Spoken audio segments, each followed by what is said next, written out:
할렐루야. 오늘 사도신경으로 새벽 예배 시작하도록 하겠습니다.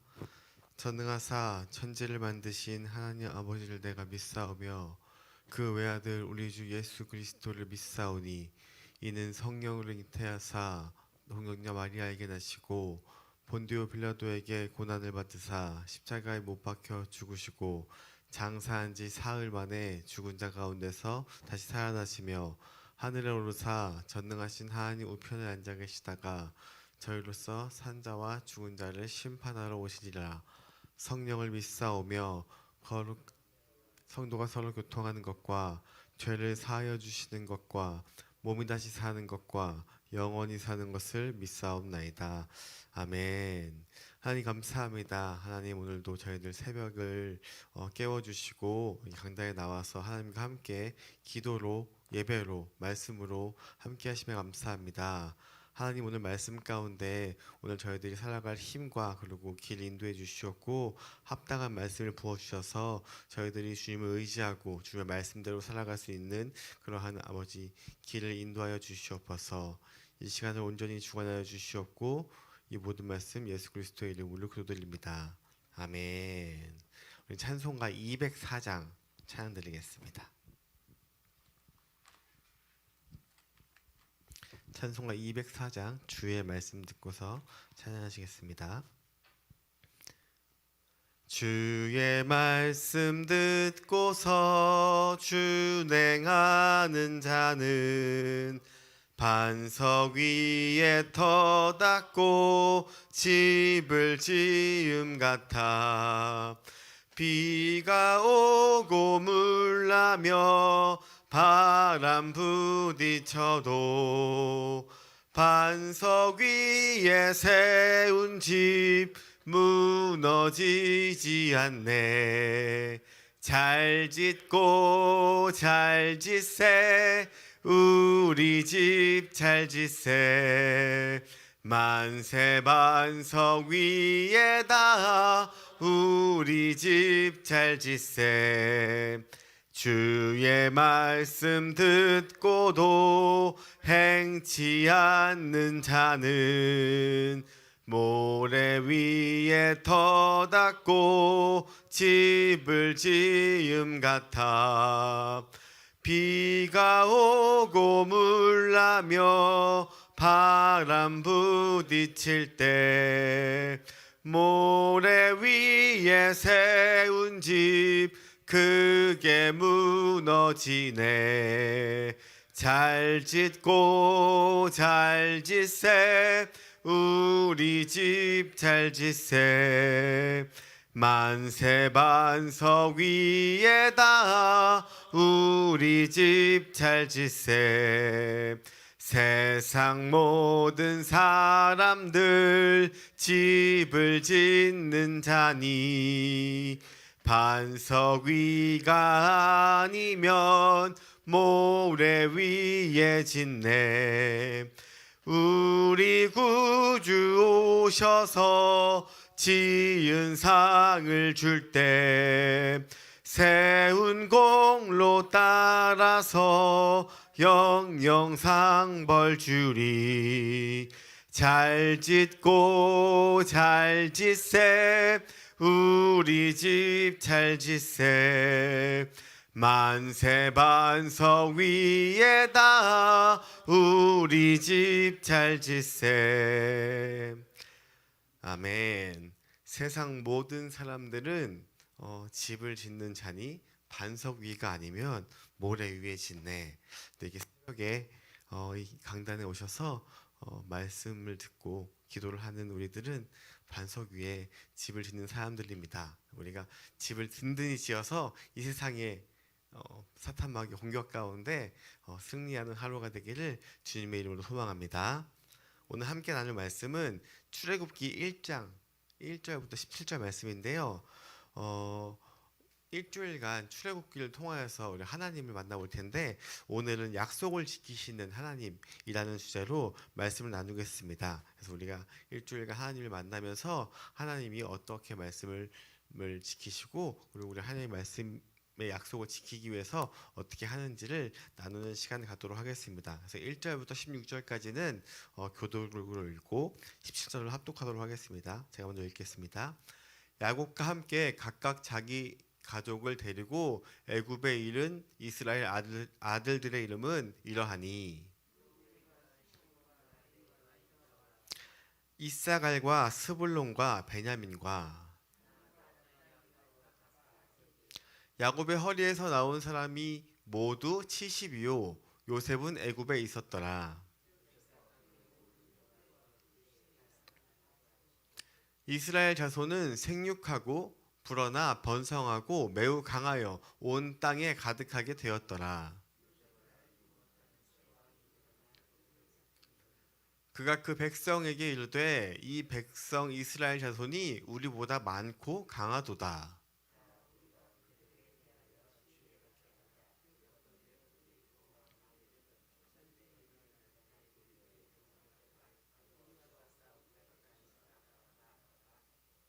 감독들을 그들 위에 세우고 그들에게 무거운 짐을 지워 괴롭게 하여 그들에게 바로를 위하여 국고성 비돔과 리암셋을 건축하게 하니라.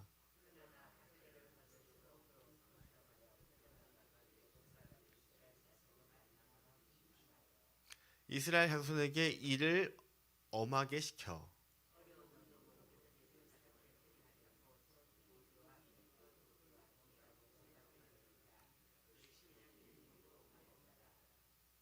애굽 왕이 히브리 산파 십브라라 하는 사람과 부하라 하는 사람에게 말하여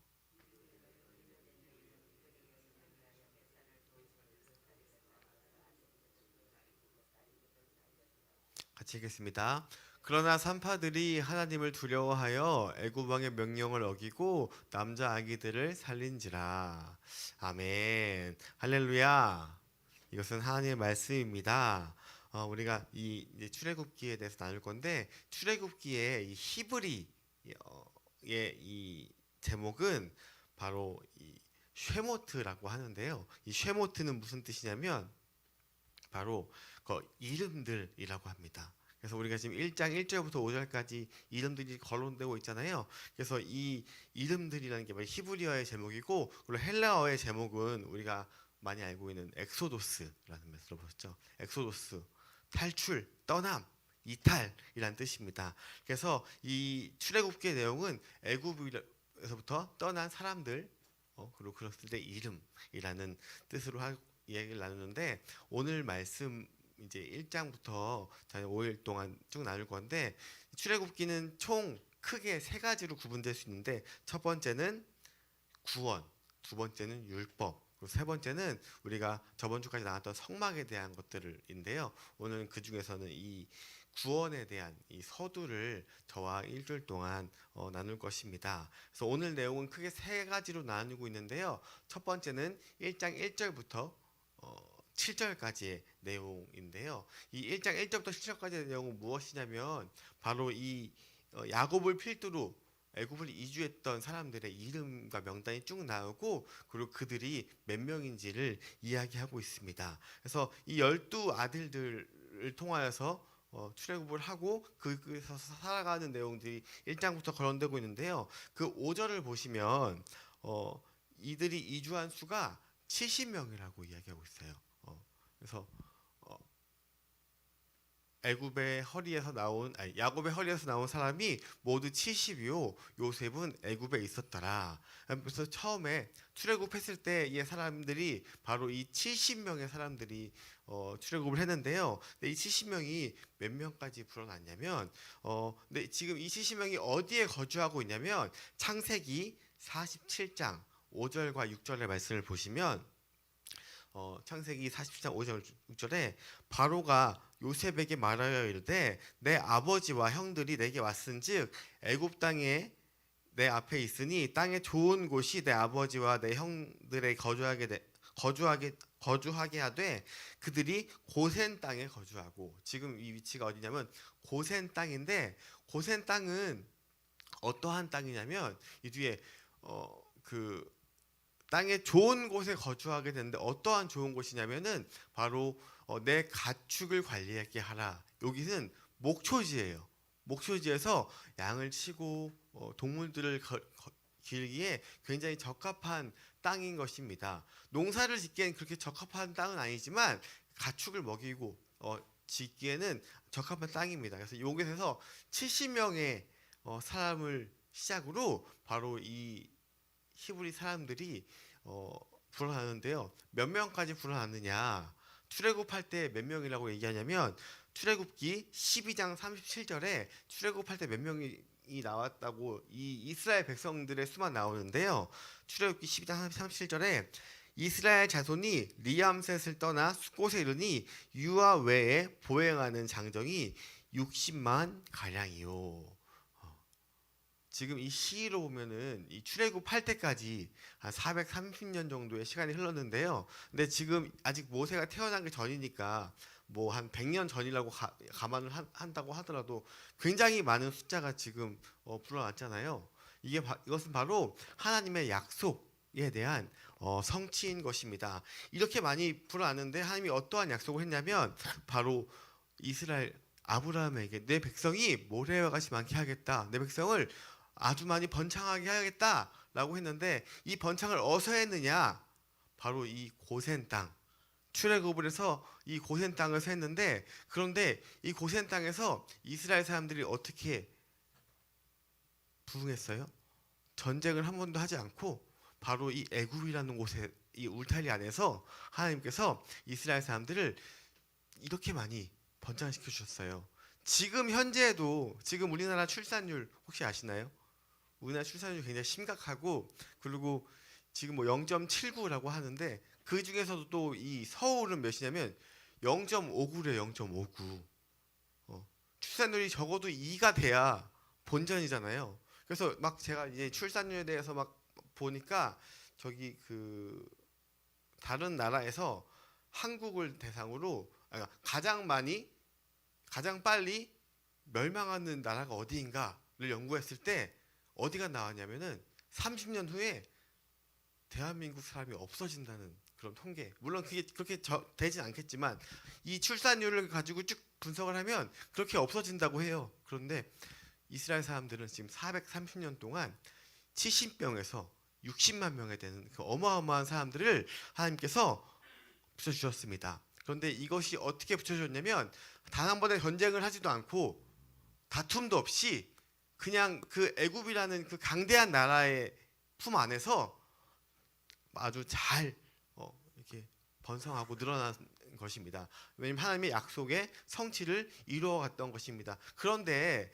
이렇게 부흥을 했을 때 그냥 부흥하는 것을 보고 마냥 기뻐하면 되는데 참 문제가 옆 나라, 옆 사람, 질투하는 이 사람들 때문에 꼭 문제가 생겨요. 오늘 다시 본문으로 돌아와서 본문 말씀 1장 6절을 보시면 바로가 보니까 지금 저기 고센 땅이 어디냐면 바로 그 전쟁의 이 요충지예요. 그러니까 한마디로 그 뭐라 그러죠? 이 저기 다른 나라와의 접점. 하여튼 그 위치에 있어가지고 자칫 잘못하면은 이 사람들이 다른 생각을 맞으면은 넘어갈 수도 있고 혹은 길을 안 내줄 수도 있는 그런 곳이니까 이 어떠한 생각이 들었냐면 왕의 생각에 저 나라가 저 백성이 우리를 배신하면 어떡하지? 라는 생각들이 접근하게 됩니다. 그런데 1장 6절에 요셉과 그의 모든 형제와 이 시대 사람은 다 죽었고 요셉이 총리로 이 땅에 왔잖아요. 이 땅에 와서 이 총리의 역할을 열심히 해서 그것에 대한 대가로 고센 땅을 주고 고센 땅에서 막 부흥을 했는데 이미 세대가 한 세대, 두 세대, 세 세대 흘러가면서 이미 요셉을 아는 사람들이 다 죽었어요. 그러니까 지금 요셉이 이 히브리 사람들이 왜 왔는지 물론 역사를 배우기 때문에 왕은 역사를 배우기 때문에 이 사람들이 어떻게 왔는지는 알지만 요셉과의 접점이 다 없는 사람들이잖아요. 그러니까 1장 7절에 이스라엘 자손은 생육하고 불어나 번성하고 매우 강하여 온 땅에 가득해 하게 되었더라. 이렇게 많아지니까 바로 1장 8절 말씀에 요셉이 알지 못하는 새 왕이 일어나 애굽을 다스리니 이제 왕이 다스리는데 저기 보니까 백성들이 너무도 많은 거예요. 그가 그 백성에게 이르되 이 백성 이스라엘 자손이 우리보다 많고 강하도다. 딱 보니까 근데 사실 이 많고 강하도다에서 강하도다는 사실 제가 생각하기에는 이스라엘 사람과는 맞지 않아요. 왜냐하면 400년 동안 이스라엘은 전쟁을 경험하지 않았어요. 그러니까 개개인은 세다고 하더라도 그 군사력, 군력, 무력 이런 것들은 이길 수가 없는 거예요. 왜냐면 경험하지 않았기 때문에. 근데 보니까 우리 백성은 굉장히 많은데 근데 저기에 얼마 전까지만 해도 얼마 안 됐던 그러니까 이 400년 동안 숫자가 굉장히 빨리 늘어났잖아요. 그러니까 딱 봐도 해마다 낳는 아이들이 너무도 많은 거예요. 한 해 흘러가면서 아이들이 너무도 많고 너무도 많으니까 딱 보니까 저기가 이제 위협이 되기 시작하는 것이에요.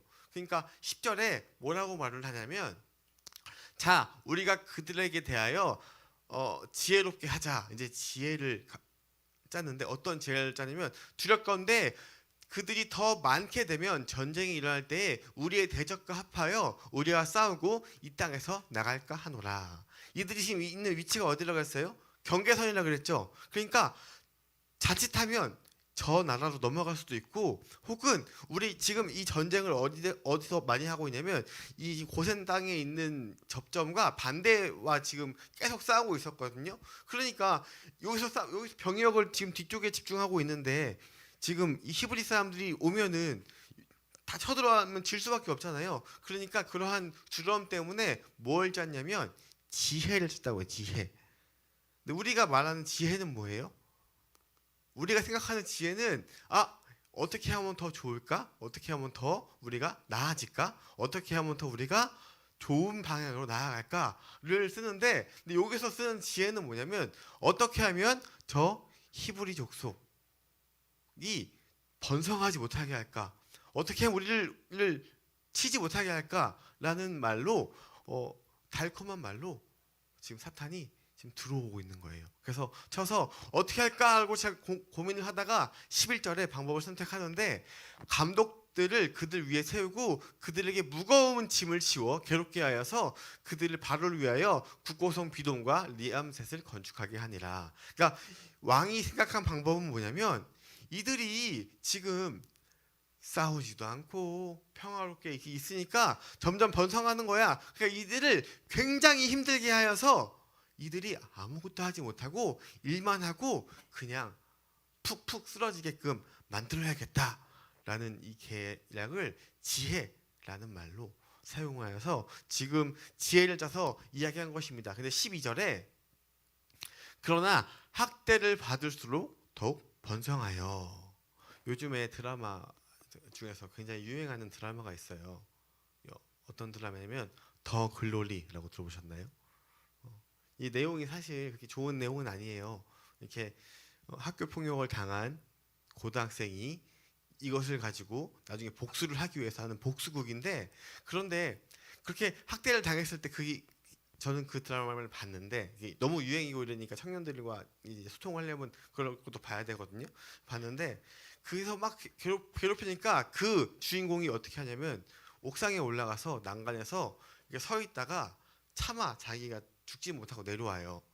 보통 학대를 당하거나 괴롭거나 공격을 받으면 드는 생각이 뭐냐면 이렇게 점점 왜소해지고 작아지고 점점 뭔가 주눅이 들고 해야 되는데 그런데 이스라엘 사람들은 어떻게 돼요? 더욱 번성하여 퍼져나가니 왜 그러냐면 하나님께서 약속하셨기 때문에 이스라엘 사람들을 번성하게 하기로 약속하셨기 때문에 하나님 그 어떠한 외부 세력의 공격과 침입에도 불구하고 하나님의 약속은 그것을 끊을 수 없고 그것을 칠 수 없는 것입니다. 그러니까 하나님께서는 그 약속을 지키시고 이스라엘 사람들을 지켜주시는 거예요. 그래서 그렇게 괴로운 가정 가운데에서도 점점 숫자가 불어나서 애굽 사람이 이스라엘 자손을 말미암아 근심하여 왕이 가진 방법을 쓰는데도 불구하고 그게 안 되는 거예요. 그러니까 더욱더 근심하여서 13절에 이스라엘 자손에게 이를 더 엄하게 시킨다고 얘기해요. 그래서 정말 아침부터 저녁 밤 늦게까지 정말 무거운 그 돌들을 나르고 그 성을 건축하고 방어를 건축하는 그러한 일들을 막 시켜 나가는 것입니다. 그런데도 점점 이스라엘 사람들이 많아지고 있는 거예요. 14절에 어려운 노동으로 그들의 생활을 괴롭게 하니 곧 흙 이기기와 벽돌 굽기와 농사의 여러 가지 일이라 시키는 일 모두 엄하였더라. 이 엄하였다가 우리가 생각하는 그런 엄함이 아니에요. 정말 단 한 수도 쉴 수 없는 정말 괴로운 그러한 실정 가운데에서 그 일들을 감당하게 했던 것입니다. 그런데도 불구하고 하나님의 약속을 하나님께서 이스라엘을 지키시기로 하고 하나님께서 이스라엘을 번성하게 하기로 했으니까 그 어떠한 사탄의 공격에도 그 어떠한 이 외부의 공격에도 넘어가지 않고 하나님의 약속이 점점 성취되고 있는 것을 우리가 볼 수 있는 것입니다. 그래서 우리가 하나님의 일을 할 때, 우리가 하나님의 복음을 전할 때, 하나님의 약속의 말씀을 붙잡고 나아갈 때 정말 많은 공격들이 올 거예요. 우리가 이제 이번 주부터 이제 전도가 시작이 되고 이제 태신자 7명을 선출하고 VIP 선출해서 이제 전도를 하고 또 목요일마다 목요일 전도를 하잖아요. 전도를 하면은 막 별별 일들이 다 벌어질 거예요. 막 와서 막 뭐 이거 왜 주냐라고 하는 사람들도 있고 막 뭐 별걸 다 있는데 그런 공격 가운데에서 공격은 분명히 옵니다. 오지 않을 수가 없어요. 왜냐하면 사탄이 가장 싫어하는 거기 때문에. 그런데 하나님께서는 그 공격을 우리가 그냥 밖에 놔두지 않으세요. 그것으로 하여금 더욱더 좋은 열매, 하나님께서 주신 더욱더 좋은 것들을 주실 것이라는 이 믿음을 가지고 나아갔으면 좋겠어요. 왜냐하면 이스라엘 사람들도 그렇게 해서 하나님이 지켜주시고 더욱더 고된 노동으로 더욱더 나아가지만 하나님의 약속이 성취되고 있는 것을 보면 우리가 성경의 말씀을 통해서 이 믿음의 말씀이 성취된다는 것이 증명된다는 뜻이거든요. 그러니까 오늘 우리 살아갈 때 이 믿음으로부터 이 믿음의 말씀을 받고 삶을 당당하게 살아가는 하루가 됐으면 좋겠습니다. 그래서 마지막으로 우리 15절에 애굽 왕이 히브리 산파 시브라라 하는 사람과 부하라 하는 사람에게 말하여, 그러니까 그렇게 했는데도 점점 사람이 늘어나니까 애굽 왕이 어떻게 하냐면 이 히브리 산파 사람들, 지금 이 사람 2명만 언급했지만 2명이 아니겠죠. 아이들 굉장히 많이 낳을 테니까. 그러니까 대표적으로 2명을 이야기한 거예요. 뭐라고 말했냐면 16절에 이르되 너희는 히브리 여인을 위하여 해산을 도울 때에, 그러니까 해산을 도우러 가는데 그런데 살펴서 그 낳은 자식이 아들이거든 그를 죽이고 딸이거든 살려두라. 점점 불어나니까 안 되니까 편법까지 써서 아들이면 죽여버리고 딸이면 살려줘라. 왜냐면 딸은 아무런 이때는 딸을 병력으로 취급하지 않았으니까. 그래서 이렇게 얘기하는데, 그런데 이 히브리 산파들은 하나님을 잘 경외하고 하나님을 잘 아는 사람들이었습니다. 이때의 애굽은 어떠한 문화가 있었냐면 애굽은 굉장히 많은 신들이 있었어요. 하나님께서 저희가 이미 알고 있는 사실들이니까 이 이후에 나올 때 10가지 재앙을 주잖아요. 10가지 재앙을 줬을 때 왜 10가지의 재앙을 줬냐면 그 10가지 재앙을 통해서 이 애굽 땅에 있는 신이라고 하는, 그때 신이라고 하는 그 모든 것들을 다 이 신보다 정말 하나님이 더 세고 하나님만 진짜다는 걸 보여주기 위해서 이렇게 여러 가지 통해서 했는데, 그것의 가장 점점인 신이 무엇이었냐? 바로 애굽 왕이었어요. 애굽 왕은 그 당시에 우리가 생각하는 신처럼 모시는 존재가 아니라 진짜 그 신 자체였어요. 그래서 말을 할 때도 본인이 말을 하지 않고 대언자를 통하여서 말을 하고, 신은 바로 말을 하지 않거든요. 이때의 문화에서는. 그러니까 주술사들을 데리고 이렇게 하잖아요. 그런 식으로 해서 이 애굽 왕의 말은 곧 신의 말이었어요. 신의 말. 그러한 문화 가운데 그 신의 말을 했는데, 근데 17절에 그러나 산파들이 하나님을 두려워하여 애굽 왕의 명령을 어기고 남자 아이를 살린지라. 그 신과 같은 사람이 그리고 직접적으로 물리적인 그러한 것들을 가할 수 있는 그 사람이 명령을 했는데도 불구하고 이 이스라엘 산파들은 히브리 산파들은 그 명령을 수행하지 않았는데 여기 17절에 뭐라고 얘기하냐면 두려워하여 라고 이야기하고 있습니다. 근데 이 두려워하여라는 표현의 정확한 표현은 1장 22절에 정확한 표현이 나오는데요. 21절에 그 산파들은 하나님을 경외하였으므로 하나님이 경외하였으므로 이 산파들이 하나님을 경외하였기 때문에 22절도 보여주실래요? 22절 끝인가요? 예, 20 제가 보다가 말아가지고 21절에 경외하였으므로 하나님을 경외하는 것이야. 경외하는 것. 하나님을 경외하고 하나님의 뜻을 따라간다면 그 어떠한 사탄의 공격을 받음에도 불구하고 바로 그들의 집안이 흥황하게 된지라. 그 산파들 그 하나님을 두려워하여서 하나님의 명령대로 하지 않고 그 아이들을 살려주니까 하나님이 그 집안 가운데서도 흥황하고 복을 허락해 주시는 것이에요. 우리가 하나님의 뜻을 하고자 마음 먹고 하나님의 뜻을 한다면 지금 당장 그 사태가 나한테 괴롭고 당장 그 사태가 나한테 해가 되는 것 같아도 결국 하나님께서 보상해 주시고 하나님께서 채워주시고 하나님께서 그것들 가운데 우리에게 그것을 감당할 만한 힘을 허락해 주실 것입니다. 왜냐하면 성경에 하나님이 약속하셨기 때문에. 구약에 있는 약속들이 구약에만 끝나는 것이 아니에요. 우리가 구약의 하나님의 말씀대로 순종하면 하나님은 지금 이 순간에도 그 말씀을 이루어 가실 것이고요. 그리고 우리를 언제나 우리를 하나님의 아버지라고 부를 수 있게 하잖아요. 그러니까 아들과 아버지의 관계가 되면 우리가 바라는 것들을 다 이루어 주시는 것이에요. 그런데 그게 우리가 다른 길로 나가는 삐뚤어지지 않는 선에서는 우리가 자식을 키울 때도 저는 자식이 없지만 자식 키울 때도 자식이 막 나 담배 피게 2,000원 주세요 라고 하면 누가 담배 피게 2,000원 주겠어요. 그런 게 아니고 내가 뭐 배가 고픈데 엄마 나 2,000원 주세요 라고 하면 줄 수도 있고 하잖아요. 그러니까 그렇게 잘못 나아가지 않는 선 안에서 한다면 하나님께서는 반드시 그것들 가운데 이 성경의 말씀대로 우리를 인도해 주시고 우리를 책임져 주실 것입니다. 그래서 말씀을 통해서 하나님을 경험하고 하나님의 약속을 잘 알아서 하나님의 말씀을 내 삶 가운데 적용하는 그런 하루가 되기를 주님의 이름으로 소망합니다. 기도하겠습니다. 하나님 감사합니다. 오늘 일주일간 이 출애굽기를 통하여서 하나님을 묵상합니다. 우리가 말씀을 통해서 하나님을 알길 원합니다. 하나님이 약속하신 말씀을 붙잡고 나아가길 원합니다.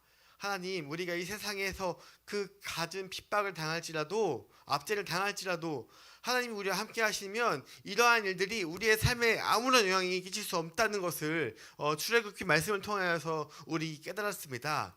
주님 이러한 믿음이 우리 안에도 있게 하시고 앞으로 시작될 이 전도 모임 가운데서도 이러한 공격을 받을 때 그것을 담대히 물리쳐 나아갈 수 있는 힘과 능력을 허락하여 주시옵소서. 전능하신 하나님의 이름을 경외하고 바라보는 하루가 될 수 있도록 인도하여 주시옵소서. 이 모든 말씀 거룩하신 예수 그리스도의 이름으로 기도드립니다. 아멘. 하늘에 계신 우리 아버지여 이름이 거룩히 여김을 받으시오며 나라가 임하옵시며 뜻이 하늘에서 이룬 것 같이 땅에서도 이루어지이다. 오늘날 우리에게 일용할 양식을 주옵시고 우리가 우리에게 죄 지은 것을 사하여 준 것 같이 우리 죄를 사하여 주시옵고 우리를 시험에 들게 하지 마시옵고 다만 악에서 구하시옵소서. 나라와 권세와 영광이 아버지께 영원히 있사옵나이다. 아멘. 오늘 하루도 말씀 가운데 승리하시길 소망합니다. 그리고 오늘 기도할 때 아픈 교우들을 위해서 반드시 하나님께서 원하시면 하나님께서 이 땅 가운데에서 우리의 쓸모가 있다면 그 병 낫게 하실 것이고 혹 그 병이 있다고 하더라도 그 병을 통하여서 구원의 역사로 사용하실 것입니다. 그러니까 우리가 회복의 역사가 일어날 수 있도록 기도해 주시고 그리고 이제 저희가 다음 주까지 이제 트르키예와 시리아 헌금 모금을 하는데 정말 그 땅이 하루속히 빨리 그 지진의 영향 가운데서 극복이 나와서 빨리 정상적인 생활을 할 수 있도록 기도해 주시고, 그리고 내일부터 저희가 이제 이 바닥 보시면 막 X라고 표시되고 했거든요. 내일부터 이제 여기 바닥 공사가 시작이 돼요. 그래서 오늘부터 세팅을 다 해놓는데 내일은 앉을 때 자리를 조금 이렇게 밀어서 앉을 자리가 몇 군데 없을 거예요. 그러니까 좀 그쪽에 모여서 아마 공사가 수요일쯤이면 끝날까요? 수요일쯤 끝나니까 그때까지 좀 모여서 내일은 그러니까 공사가 내일 시작되니까 내일까지는 괜찮을 건데 상황 보고 너무 여기가 공기가 탁하거나 그러면은 아마 이 지하가 아니라 뭐 3층이나 다른 데서도 들릴 수 있을 것 같아요. 자칫하면은 이게 잘 수습이 되면 하는데 공사가 빨리 잘 마무리돼서 우리가 이 교회가 정말 잘 쓰임 받을 수 있도록 기도해 주시고, 그리고 이제 열린 전도가 선포되었는데 각 VIP들 위해서 기도해 주시고, 각자 가지고 온 기도 제목을 가지고 기도하셔서 오늘 하루 우리가 기도의 용사로 승리하길 소망합니다. 우리 주여 한번 간절히 외치고 기도하시고 돌아가세요.